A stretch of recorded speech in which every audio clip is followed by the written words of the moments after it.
Olá, interessados no mercado farmacêutico. Aqui é André Reis falando sempre a verdade sobre um dos setores que mais cresce no país.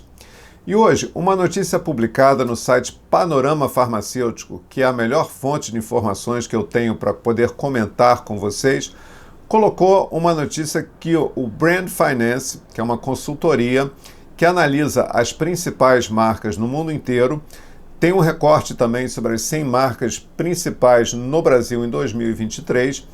Disse que no varejo aparecem 16 marcas dessas 100 e 4 são referentes ao varejo farmacêutico. Olha que interessante. Segundo o site, a Raia, Drogasil, Pague Menos e DSP somadas possuem um valor de marca de 748 milhões de dólares. Dessas, 3 estão em crescimento, exceto a Pague Menos. Isso mostra a pujança do setor farmacêutico, que é por onde você olha, até um crescimento de marca dessas 4 somadas representa 11% de evolução de 2023 para 2024, mostra que é um setor que vai indo muito bem, até na valorização das marcas. Mas isso me fez recordar uma questão que eu também acho bastante interessante. O propagandista, ele é pago para visitar médicos e também farmácias. Isso não começou hoje, começou há mais ou menos quase 20 anos, quando entrou a lei dos genéricos e os balconistas começaram a trocar muito produto prescrito pelo médico. E a partir daí, as farmacêuticas colocaram equipes de promotores, mas também obrigando o propagandista a visitar as principais farmácias no setor como um reforço ao trabalho dos promotores, até porque só grandes empresas têm equipes de promotores. As médias e pequenas farmacêuticas geralmente não têm, e é o propagandista que tem que fazer essas duas funções: visitação a médicos, visitação a farmácias. Porém, um assunto delicado é porque o propagandista, em geral, detesta visitar as farmácias. Como assim, André? Qual é o problema da visitação à farmácia? Enquanto que todo o discurso do marketing é montado para a visitação ao médico, e eu como gerente de produto fiz isso durante muitos anos, e acompanhando também os representantes na visita aos médicos, porque na verdade é dali que sai o receituário. Se você ignora a realidade do ponto de venda, você está vendo o mercado com um olho só. Porque, como eu falei, quanto maior a probabilidade de troca de receita, menor vai ser a efetividade do trabalho na visitação médica. E é aqui que a gente tem a questão. Tá bom, é só o representante visitar a farmácia e que tudo vai ser resolvido. Bom, temos que explicar o que o representante faz na farmácia. Enquanto que no médico ele convence o médico a prescrever, na farmácia ele tem 2 tipos de atuação. Realização de eventos. Eventos de cunho treinamento. A empresa lança um produto novo, esse produto tem algumas características diferentes, tem avanços com relação ao que os concorrentes propõem, e a equipe de cada farmácia precisa ser comunicada a respeito disso, né? Afinal, quais são os avanços, quais são os diferenciais desse novo concorrente? Esse é um trabalho legal, esse é um trabalho interessante. Qual é a dificuldade? Juntar as equipes, né? Às vezes, cada farmácia grande tem 2 equipes, uma de manhã e outra de tarde. E aí, se você parar todo mundo, a farmácia fica sem ninguém. Então, você tem que fazer uma escala. Não é um trabalho tão simples assim, mas dá para fazer. Você também pode fazer um evento social, comemorar um aniversário do gerente ou do dono da farmácia, se ela for independente.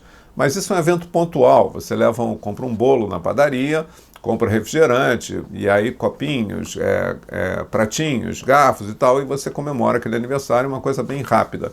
Salgadinhos também, né? Dá para fazer isso se você tiver verba também para fazer esse tipo de evento.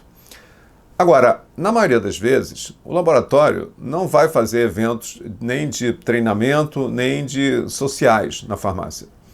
Ele vai simplesmente verificar o estoque dos principais produtos promovidos. E aí você tem que parar um balconista e falar: meu amigo, me ajuda aqui, eu tenho uma lista para preencher. Inclusive, isso vale prêmio. Alguns laboratórios colocam essa apuração do estoque da farmácia na premiação. Se o representante fizer isso tudo direitinho, tem um valor de prêmio com relação a esse trabalho de checagem de estoque em cada farmácia. Mas por que isso, André? Porque se o consumidor chegar lá e não encontrar o produto, todo aquele esforço que foi feito de visitação ele é perdido. Porque o balconista não vai desperdiçar aquela venda. Ele vai, naquele momento, ele não tem nem que trocar, porque o produto não tem na farmácia, ele vai dizer para o cliente o que tem, inclusive ele pode dizer que o que tem é mais barato daquele que o médico prescreveu. Você, como consumidor, o que você faria nessa hora? Por isso que o laboratório fala, tem que ter um olho no médico e tem que ter um olho no ponto de venda também. Mas na prática, quando o representante chega para o balconista e fala, me ajuda a preencher essa lista, isso só tem interesse, só tem valor para o representante do laboratório. Quanto maior for essa lista, mais tempo do balconista vai ser despendido nisso. E qual é o valor que isso agrega ao balconista e à farmácia como um todo? Nenhum. Portanto, que no meio do preenchimento dessa lista, se aparecer um cliente no balcão e não tiver ninguém para atender, o balconista vai largar um representante no ar, sozinho, e vai dar atendimento ao cliente, que pode inclusive demorar.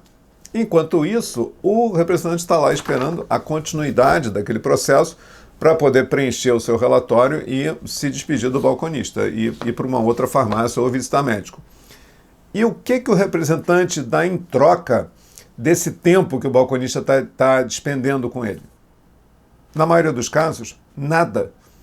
Aí eu pergunto, mas nem uma caneta? Porque eu tenho conversado com muitos gerentes, representantes sobre isso. E eles falam, não tenho nada, o laboratório não me dá nada. Pô, mas nem uma caneta? Porque se eu der uma caneta para um balconista, eu vou ter que dar caneta para todo mundo que está lá, senão vou ser mal visto. E aí a gente está falando de talvez 10 canetas no máximo, né, por visita que ele for fazer. E aí, vezes o somatório de farmácias que ele visitaria, até que é um investimento, mas para um laboratório que fatura bilhões de reais por ano, daria para pagar, quer dizer, do meu ponto de vista. Mas o laboratório não faz. Ele manda o representante para a farmácia, vai lá, toma o tempo do balconista, mas você não vai dar nada para ele no final.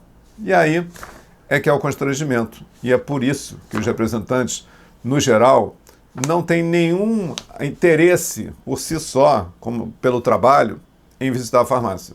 Se pelo menos os laboratórios dessem alguma coisa, uma caneta, um brinde, qualquer coisa, já seria diferente essa abordagem. Mas tudo isso é amostra grátis, na minha opinião. Se você chegou até aqui ao final do vídeo e se você quiser saber mais sobre o mercado farmacêutico, anota a data, 31 de outubro, a Rap Pharma vai fazer um evento online, ao vivo, sensacional, onde eu e mais 3 professores do curso vamos falar sobre a avaliação do mercado farmacêutico 2023 e tudo o que virá de bom em 2024, principalmente o crescimento do setor associado a novas vagas de emprego para quem quer trabalhar numa área comercial que só cresce e oferece grandes oportunidades de carreira. Não pense que é evento de enrolação, porque na Rap Pharma a gente não faz isso. Todas as nossas aulas são ao vivo, online, para que você tenha exatamente a possibilidade de dialogar com a nossa equipe, não só eu também que dou aulas, eu e mais 5 professores, porque assim a gente cresce juntos. Todos aprendem e ensinam ao mesmo tempo e não fica nenhuma dúvida para trás. Vou colocar o link aqui no comentário. Inscreva-se nesse evento que vai ser muito legal. A gente se vê online, ao vivo, gratuito, dia 31 de outubro, às 19 horas. Até lá.